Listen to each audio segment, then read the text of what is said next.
Good morning, good afternoon, or good night, wherever you are tuning in from. This is the BS Buddies podcast. I'm your host, Joe. That's your host, Ian. And today, we're going to take it a little easier today. We're going to look up random facts and then talk about them. We did this why once. not? We did this once a while ago. And yeah, why not do it again?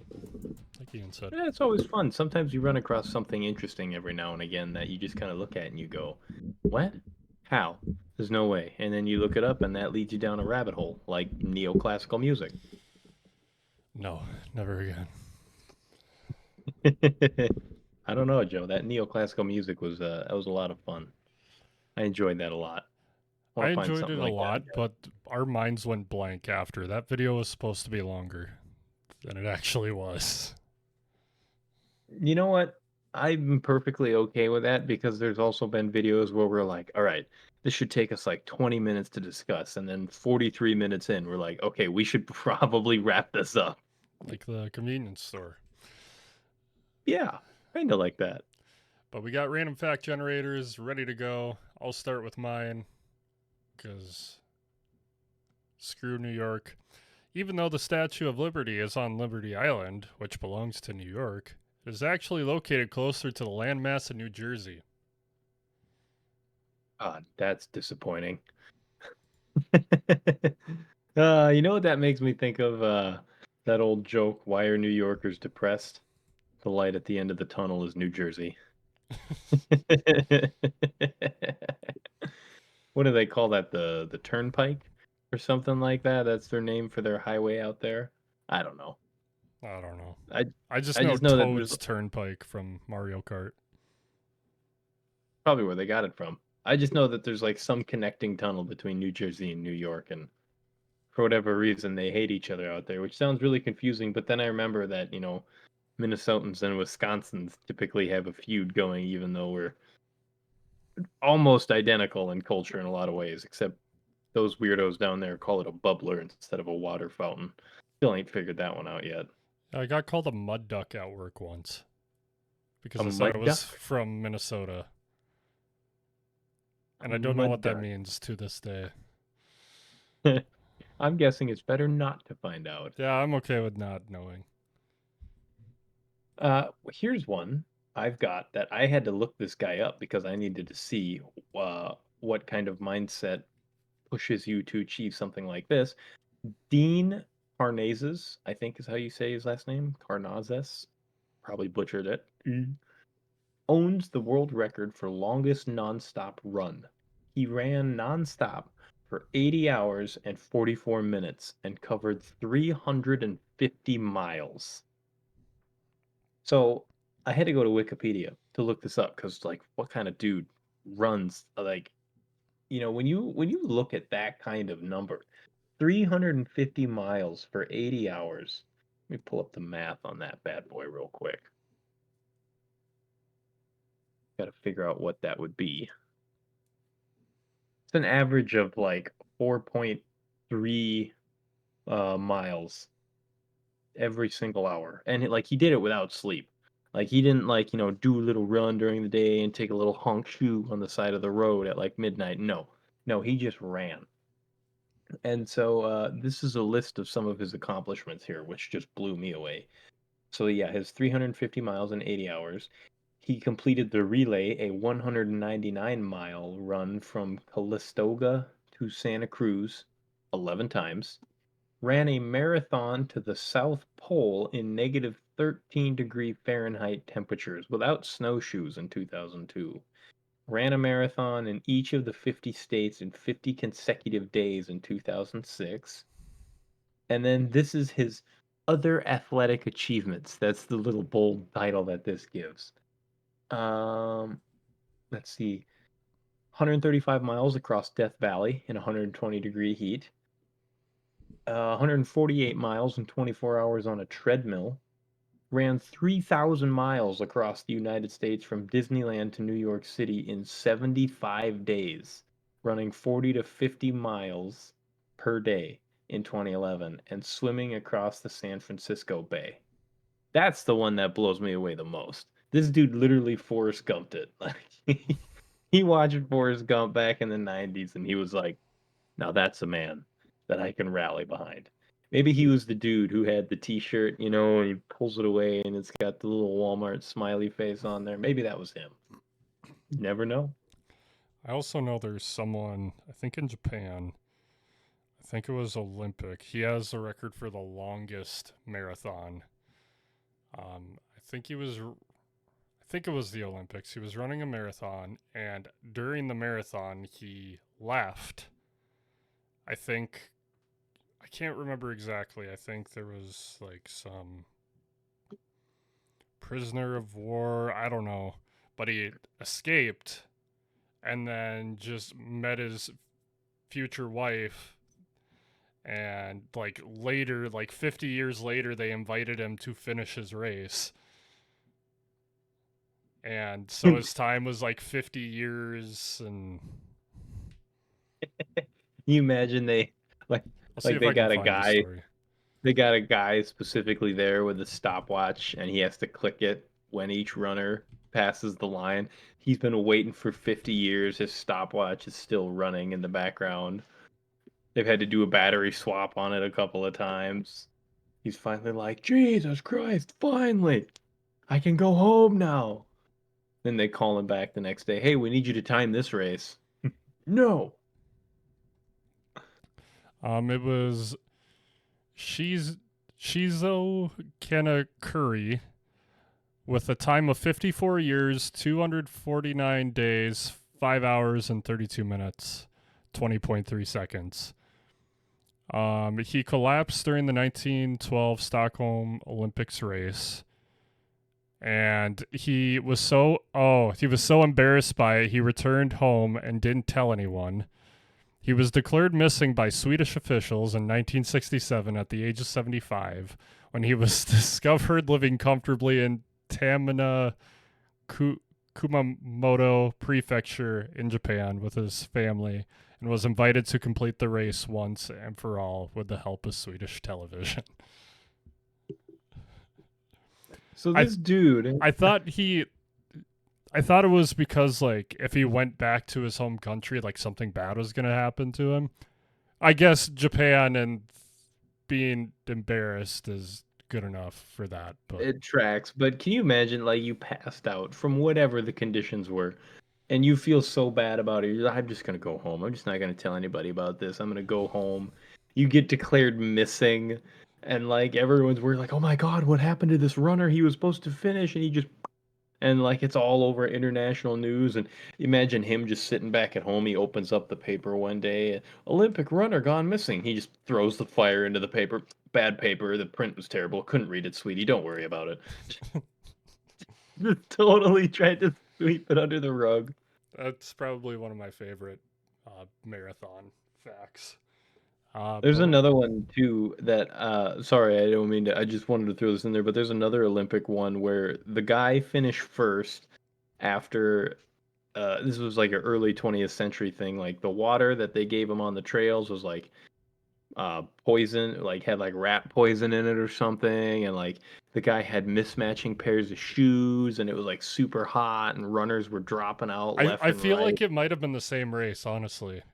It might have, because there was just so many things wrong with it, and this dude still came in like I think one of the top places in the race. It's absolutely hilarious. It's hilarious hearing about the disasters that old events used to be back when they were like, "What's the temperature supposed to be today? 98 degrees with 92% humidity." Pff, what do they need? Fucking water? They have fish? They don't need water. They'll be all right. It's like what? Why would you think that? I might have said this in the last random facts video, but there was a baseball pitcher who got struck by lightning in the middle of a game, and once he came to, he finished the game. I mean, at that point, your team has to win, right? Like, if you don't win, I feel like they'd probably just beat you to death with the bats after that. You'd be like, you were ordained by God, fool! You were supposed to be throwing 130-mile-an-hour fastballs. What happened? I think if I was the other team, I would lose just out of default respect. Like, yo, that guy's got like help from above. I'm We're gonna good. strike out. I'm gonna strike out. All right, I'm not messing with that. We're gonna move to my new favorite subject, bats. Oh Bat boy. Bats eat enough insects each year to save the United States more than $1 billion annually in crop damage and pesticides. Wow, that's actually quite impressive. I mean, I knew bats were good for like eating mosquitoes and whatnot. That's what they're handy for, but that's a huge number. No wonder. I think it isn't it like if you put up a bat roost, I think they're federally protected, Yep, aren't they? they're Yeah, protected. that makes Yeah, sense why they're federally protected now. Because I mean, yeah, outside of the obvious implication hazards of like rabies or anything yeah. like that, but that's like a one in a couple thousand type of situation. Eating skeeters left and right. You keep doing your thing, man. I hate those buzzing little bastards. Yeah, like looking at the because we've found bats in the new house, and so we were looking it up like different ways to get rid of them, and like every single way, it's like saying we can't handle them, which we don't want to, but all the companies we looked at, it's like we will take care of them properly. We are certified or whatever to do this because they have protections on them and they have to be re-released somewhere else.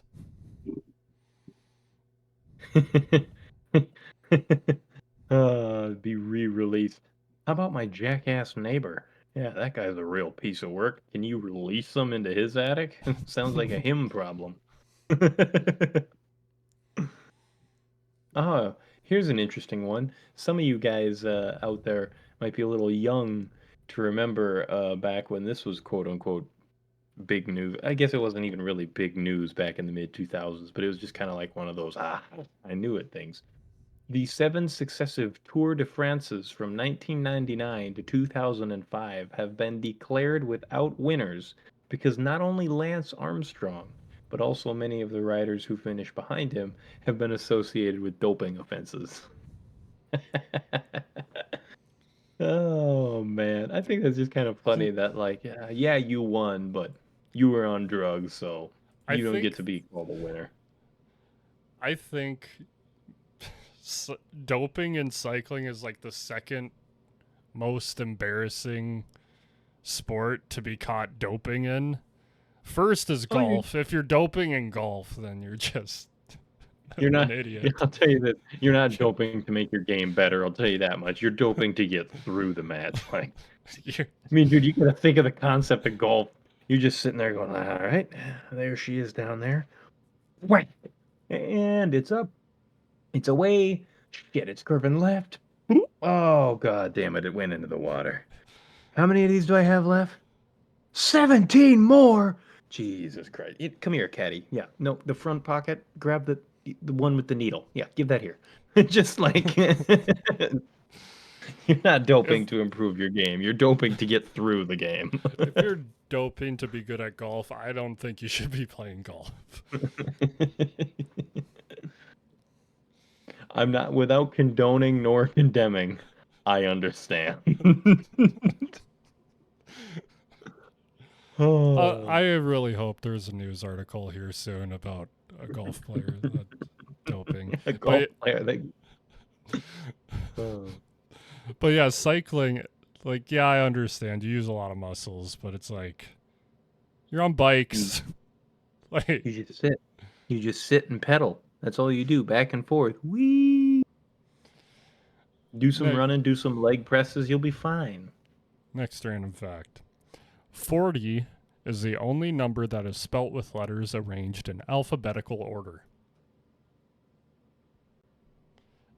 Forty. Huh. That kind of plays into that other one that I had. That was like the longest English word that only contains one vowel is strengths, which is just weird. You figure it would be longer than that, but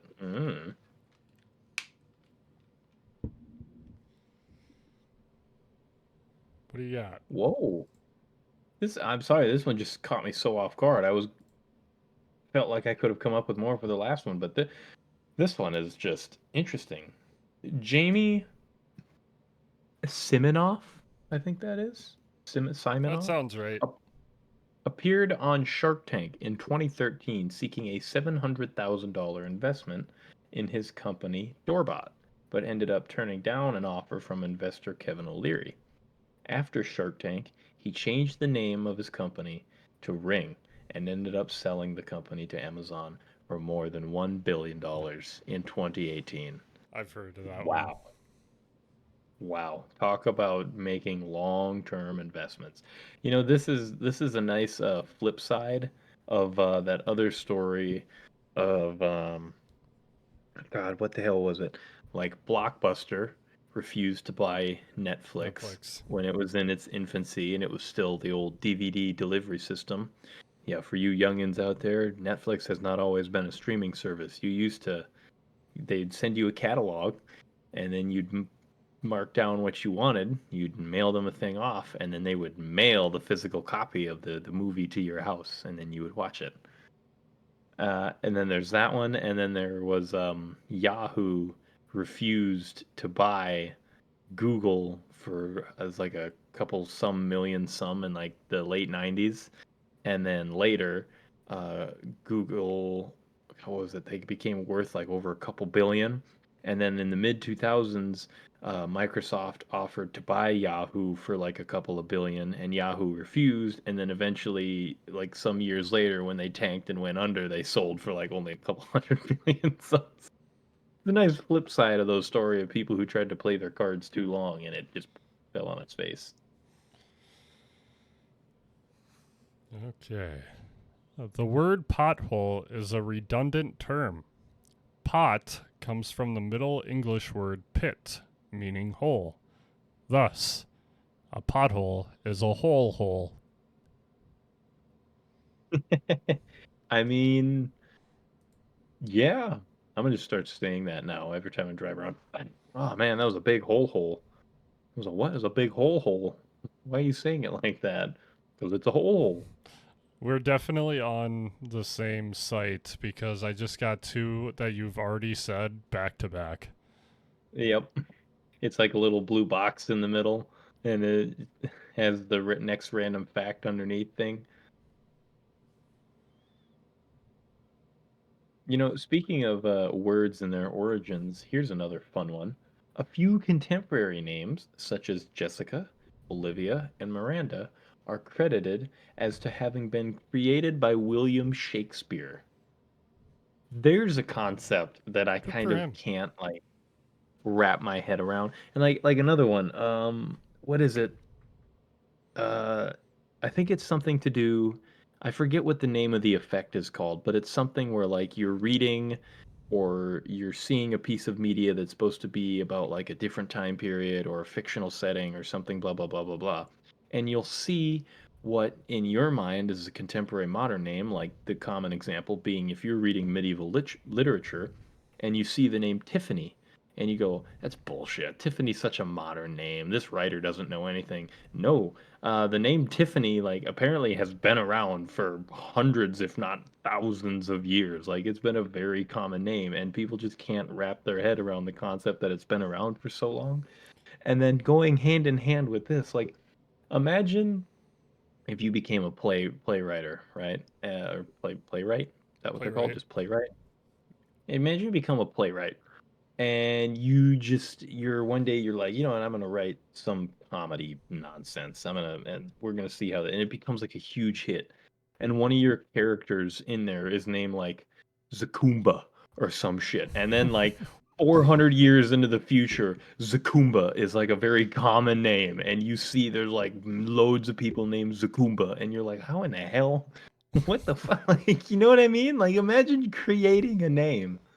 It's just a weird concept to me because especially when you see like especially with like Hollywood celebrities and they name their kids something wild or goofy, everyone's like, "Oh, look at those celebrities, so dumb." But imagine you do that and you're actually just like way ahead of the curve and man, if you'd have just gave it another 400 years, people would have thought you were a genius. Like Also, Shakespeare also created the word fleek, I believe.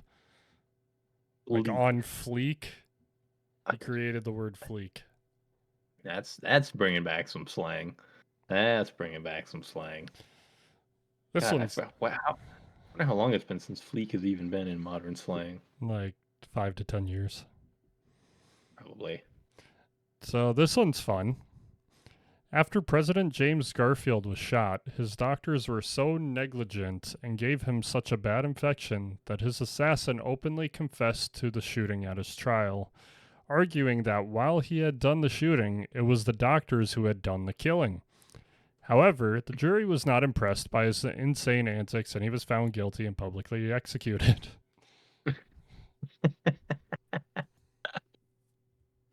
Oh man. To be fair, can you imagine the like internal investigation that would have been conducted after that? Like, after they've done the deed and they've the dude and he's gone and in the ground and they all convene and the staff is there and they're like, "All right, what did you guys do to treat him after the gunshot wound?" Well, we packed it full of dirt, we put a couple of maggots in there, slapped the cool rag on his forehead and called it a day. So you fucking morons are telling me that you did such a bad job that the guy we just killed admitted to shooting him simply because he thought that defense was pliable enough to hold up in court.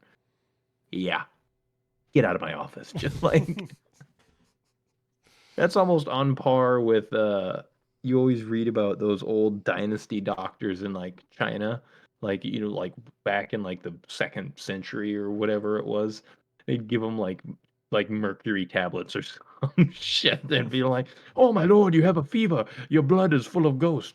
Take this mercury tablet 5 times a day." And the emperor's sitting there like, "I think the tablets aren't working." No, no, no, no. You just need more. You have to believe. And like, you know what I mean? Your faith isn't strong enough. Your faith in the tablet fails you. That is why you perish, my lord. I don't know why he had an English accent. It's just it's just how it is. I don't know why he spoke English, but that's how I remember it. My bad. Let me go into Google Translate real quick and look up old Chinese. Uh, In ancient Egypt, all ships visiting Alexandria were obliged to surrender their books to the royal library and be copied. The original would be kept in the library and the copy given back to the owner. All right, listen, we're all thinking it. It's all in our minds. Somebody at some point definitely had a nudie scroll. You know what I mean? Like, just, you know what I mean? Like play scroll or something of the type. He had a dirty letter from his woman tucked away in there. And you imagine they pull into the port and they're like, "All right, hand over your books." Why are we handing over the books? Yeah, big dude wants a library started up over there, so we're gonna take your book, we're gonna copy everything in there, and then we'll give you a copy of the book back. No, you're not taking my book. Come on, dude, give me the book. Give me the. Yeah, we need to we need to make an 18 plus section immediately, or whatever their legal age was back then. we need to make some copies. We need to make several copies. Hey, how's the invention of the printing press yet? Several hundred years? Fuck. Just like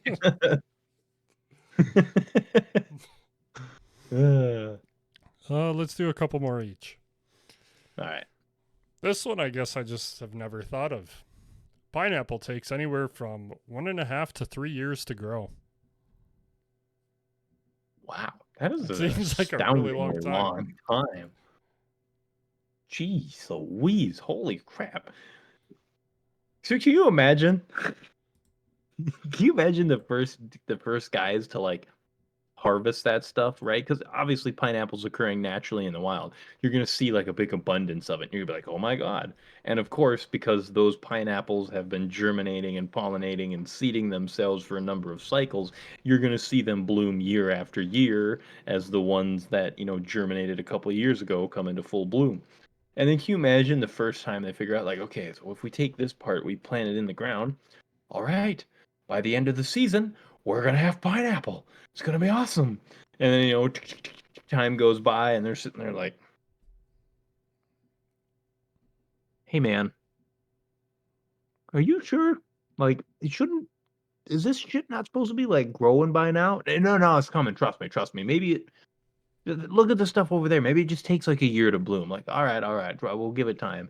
And a year goes by and they come back like, "Dude, there's still nothing coming out, you're bullshitting me. Like, I swear to God. No, just wait, just give it time." Like, the one dude's panicking, "I swear to God, they grow. You can see them over there." And they're like, they like hang him because for treason. They think he's giving him shit. And then like 2 years later, they're like, "Oh, damn. My bad, bro." They leave You, a s- pineapple on his grave. you, s- damn it! You started going the way I wanted to. It's like, look, a full pine. Oh yeah, our bad. Ah, God, we killed him, didn't we? Yeah, we called him a liar and we killed him, and now we have delicious pineapple. It doesn't taste as good when you're guilty, you know? Like it just let me clean my conscience. I'll put one on his headstone. There we go. Now I don't feel so bad. Hey, buddy, turns out you weren't a liar, but sucks you can't enjoy it. It's really good. We're gonna go figure out how to turn this into a smoothie or something. I don't know. Sorry you can't be here, bro.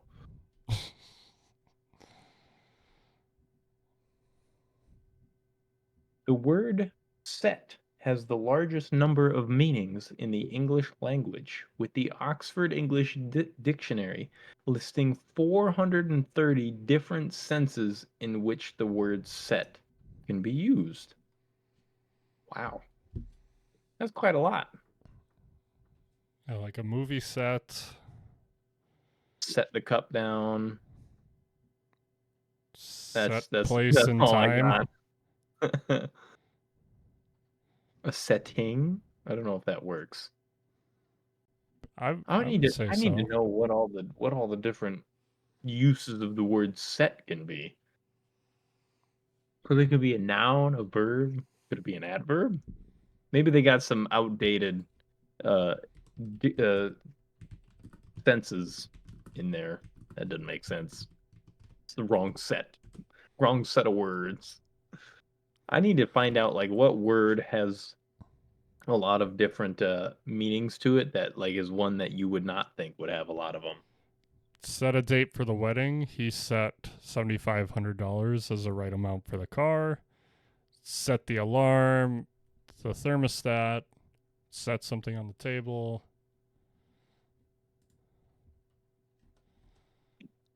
I just have to share this one because it's stupid. The bluebird in the Twitter, now X, logo is named Larry. Larry got put down. Larry was those parakeets they used to bring into the mines with them, or not parakeets. What were they? What were those little canaries? That's what they used to bring in. Larry, he's like those Larry the canaries. canary. Larry the canary. He got brought into the mine, and brother, there was a gas leak. That's why it's X because he's dead. That's his eye. Except for the tiny muscles around hair follicles, you actually have no muscles in your fingers. The muscles that control your fingers are in your palm and forearm. I believe It that. is weird. It is very weird how that works. God, I don't like it. I hate. I'm feeling I that too. I hate okay, like I shouldn't say I hate it, but like whenever stuff goes into like super descriptive terms about like human anatomy and how it works, it makes me very I don't know what the word for it is, very aware of my own Too mortality, you could call too it. too 'Cause then, aware. like, I start you start thinking and, like, all the little movements that you take for granted and, the fact that, like, I can pick up this delicate piece of foam without, like, scrunching it in my hand. You start thinking about the fact that, "Huh, just doing this is actually just a little tendon in my arm that's tightening and yanking the finger upwards, but it's a movement that I can do with perfect control, and I can contort and twist and it gives me a weird feeling in my hands, and I don't know what to do about it." Should we end on that note? I got a good one to end on. The comparative size between an atom and a grain of sand is about the same ratio as that between a grain of sand and planet Earth. There's some scale for you. A couple months ago, I watched a video with Vi that took things from an atom all the way to the first or the seeable universe. It was like 24 minutes long. Oh my god.